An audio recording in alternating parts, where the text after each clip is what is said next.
feeling like you've been getting more patriotic throughout the day? You guys, I'm back on stage, and you know what that means. It's time for our next policy lightning round. This will be our last lightning round of the day, so I would love to have as much participation as possible. And this last one is dealing with the issue of housing. So if you can pull out your phones, or if you have your clicker, we have our first polling question for you. To create more affordable housing in your neighborhood, your personal neighborhood, would you support construction of multi-family units? Townhomes, apartments, condos, duplexes. 1 for yes, 2 for no. Would you support affordable housing? We sent a pre-survey to all of you and asked you, have you personally been impacted by housing? The answers ranged really far. Someone in this room has experienced homelessness multiple times.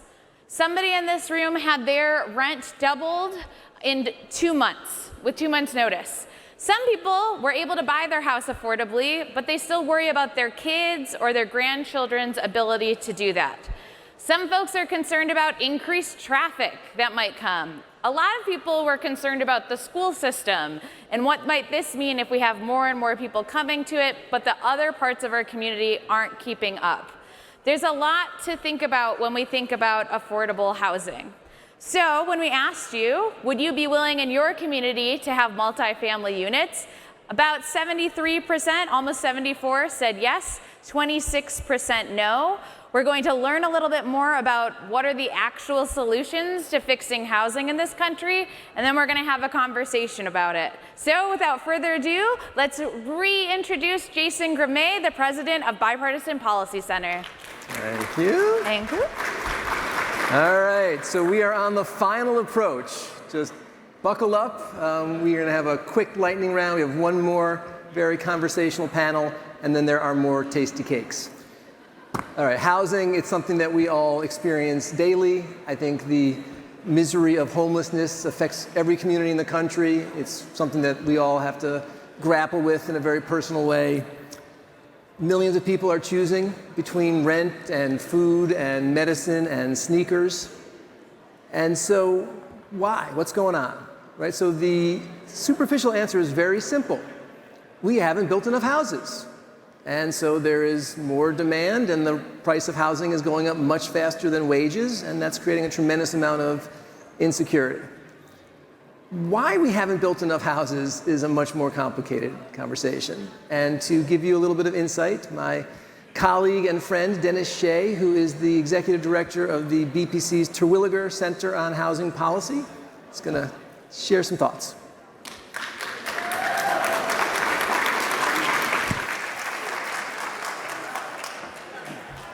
Thank you, Jason, and good afternoon, everybody. At the BPC, we think housing is foundational, right? Of course, housing provides shelter, a basic necessity, but it's much more than that. It's our platform from which we engage our community. It's also, housing should be a source of safety and security for us, right? And research shows that if you live in decent, affordable, stable housing, that contributes to health benefits, and it can lead to improved academic performance among children. And if you live in a community-rich neighborhood, an opportunity-rich neighborhood, it also can be a springboard for upward mobility. And after COVID, we also learned something else about housing. It's our place of employment. For millions of Americans, it's now where they go to work, in the basement. So you can't understate how important housing is. But who here thinks housing costs have gone through the roof? Okay, first slide, okay. Well, just let me give you a couple of statistics. Rents have risen by 19% over the past year. Home prices have risen by more than 20% over the past year, while incomes have only gone up a little under 5%. So housing costs are outpacing incomes. And what's the result? This is the result. Millions of families today, more than 10 million to be exact, spend in excess of 50% of their incomes just on housing costs. Millions of Americans can't afford to get into that starter home, to get on the first rung of home ownership. And on any given day in the United States, nearly 600,000 Americans are experiencing homelessness. So when we think about housing affordability, we look at it through three prisms. First, we need to increase the supply of housing, both for rent and for sale. Second, we need to preserve what we have. We need to preserve the existing affordable housing stock. And third, we need to help families bridge the gap between their incomes and their housing costs. That's what we call demand-side initiatives. So let's start with the supply side. As Jason mentioned, we have dramatically underbuilt housing over the past 20 years. And basic economics tells us when demand exceeds supply, prices go up. But I have a short video which explains the situation better than I do. Let's show that. We are in a housing crisis. Across America, families can't afford rising rents and soaring home prices. The problem is, we have underbuilt over the past 2 decades. New home building hasn't kept up with demand, resulting in a severe shortage that hurts low-income renters and first-time home buyers most. Housing is foundational. Everyone deserves an affordable, safe home at all stages of life. To make this possible, we need to build more homes and dramatically increase supply. It's time to make affordable housing a national priority. Thank you. I mean, some solutions, one thing we need to do is to get the private sector more involved. Unfortunately, it's not profitable for the private sector to build housing for the lowest income Americans. So at the BPC, we're strong supporters of something called the Low-Income Housing Tax Credit, which is an existing program that incentivizes the private sector to build affordable rental homes. We're also eager to see an enactment of something called the Neighborhood Homes Investment Act, which is another tax incentive that encourages private investment in starter homes in distressed communities for sale. Together, both proposals would lead to 2.5 million homes over the next 10 years. Zoning is another matter that dramatically affects supply, but that's primarily a local issue. Zoning can be incredibly restrictive, but the good news is that some communities across the country are taking action by, for example, allowing greater housing density. I see in the poll that many people here agree with that. Allow duplexes, multifamily apartments to be built in their communities so there's more supply. Eliminating unnecessary parking requirements. You can't believe how much it costs when you're required to put a parking space associated with an apartment unit. It could increase the cost of building that unit by more than $50,000. Legalizing something called accessory dwelling units. These are like converted garages, mother-in-law or in-law suites. Expanding permitting process gets things done more quickly. The regulatory process should be faster because, after all, time is money and adds to the cost of housing. So that's the supply side. On the demand side, don't you say, well, people can't afford their homes. Don't we have the federal vouchers? And there's something called the Housing Voucher Program. And that is true. And it's an important source of housing stability for millions of low-income families. But unfortunately, fewer than 1 in 4 families who are eligible to get that assistance actually receive it. And many have to wait years to get it through a lottery system. And when they get it, they can't find a place to use it because landlords won't accept it. So that's a major problem that we're working on. We believe also that there should be more funding for something called mobility vouchers. This is a bipartisan proposal in Congress where you give housing assistance to families with extremely young children, very young children, because research shows if those children are able to move into a more opportunity-rich neighborhood early on, they have better access to schools, they have better opportunities to succeed, and they have more lifetime earnings, more likely to graduate from college. On the homeownership side, how about converting the mortgage interest deduction to a tax credit? We had the 2017 tax law, which changed things, raised the standard deduction, so most people take the standard deduction and don't itemize on their returns and take the mortgage interest deduction, but those who do skew higher income. Why not convert that to a credit that everyone with a mortgage could potentially avail themselves of? So that's another idea we're tossing around at the BPC. But the bottom line is the housing affordability crisis is a national problem, requiring a national solution. It means the federal government needs to be involved, state and local governments need to be involved, nonprofits need to be involved, corporate America needs to be involved, and hopefully you will be involved as well as we try to solve this. And I think left unaddressed, this crisis will only weigh more heavily on families and on our economy, and it will definitely inhibit America living up to its full potential. But thank you for having me today.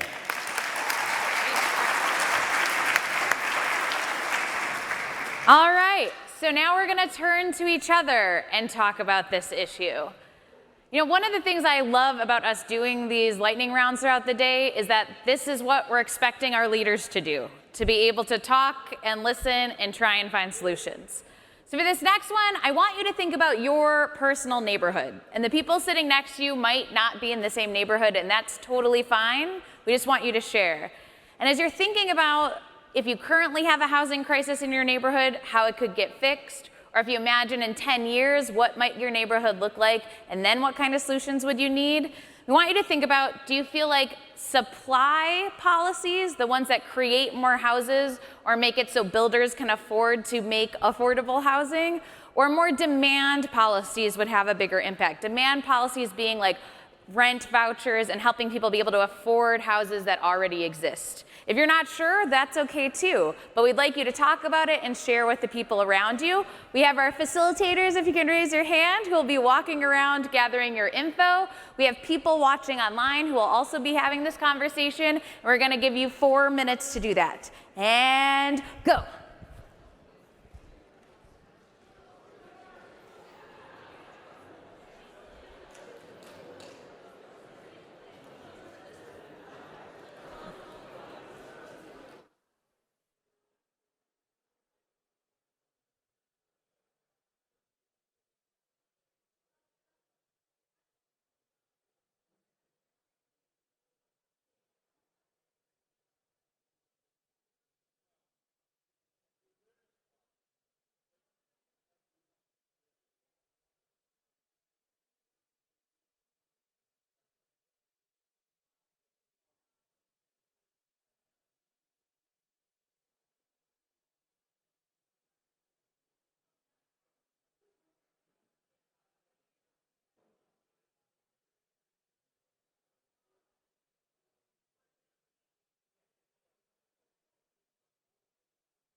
We've got about 2 minutes left. We got 2 minutes left. 2 minutes left.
Okay, let me see one more time.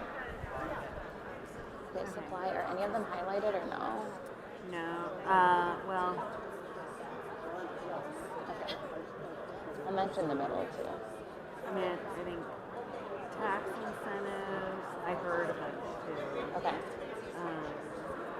Let me go to demand again real quick. Lots of building, but not enough sensible. Okay. The subsidies. That's interesting. All right, 5, 4, 3, 2, 1.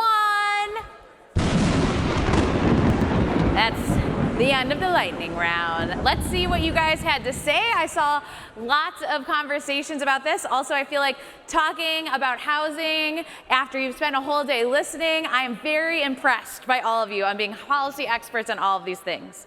So for supply and how we feel like some neighborhoods might benefit from that, we see that people really do think we need tax incentives for builders, that zoning laws can get in the way of this. We also see a handful of ideas that say my neighborhood needs both supply and demand. We want to change how realtors and mortgages and lenders are paid. They think that it's too much and that that's contributing to the supply.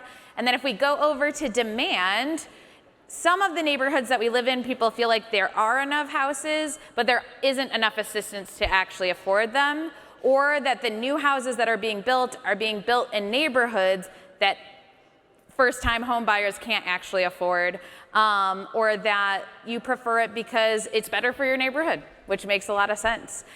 There is a lot more to learn about this, and I think it's super timely, both federal and locally. What can we do about this? And it's another one of those things, just like we started the day with energy, around like, if we don't start now, we're really gonna be in trouble. So if you want to learn more about this, and we have our next poll, you can go to the Kirby Auditorium right after we're done with this poll to get a deep dive with Dennis. Otherwise, you can stay here. But for our last poll question of all the lightning rounds, what do you think is the most important to address? 1, increasing housing supply. 2, increasing funding, the demand stuff you were talking about. 3, they are both equally as important. And this is just in general. It doesn't have to just be your neighborhood. So 1, increase. 2, increase supply. 2, increase demand. 3, both. As you're answering, since this was our last lightning round, I just want to thank you guys so much for being willing to share, being willing to listen. I know from seeing all of the responses, there was a lot of different opinions in here. But in the beginning, I let you guys know that I amended the state constitution in Michigan to end gerrymandering. But what I didn't tell you is that happened because I made a Facebook post that said, hey, I want to end gerrymandering. And then a bunch of people were like, how do you do that? I said, you know, I actually don't know, and I had to Google it. So once I Googled it, I found out we had to write constitutional language, gather signatures, and then people could vote on it. But when figuring out how the heck do you write constitutional language, I started with my own state constitution. And I don't know how many of you have read your state constitution recently. You have, perfect, all right up here. But ours in Michigan opens with all political power is inherent in the people, which once I read that, I was like, okay, even though my day job has nothing to do with this, it is my responsibility to make sure we have a better future. And what you partook in today was a stepping stone in that. And thankfully, organizations like Bipartisan Policy Center exist so that we can start having these thoughtful solutions that actually take into account different perspectives and the diversity of our country. So even though this is our last policy lightning round today, I hope that as we continue, you realize that even if you aren't an expert on one of these topics, you still have a lot to contribute. So our polling results say that for the majority, 61% of us think we need both. About 30% of us really think supply and 9% demand. I've been Katie Fahey with The People. Thank you guys so much for your time today. Let's end this on a high note.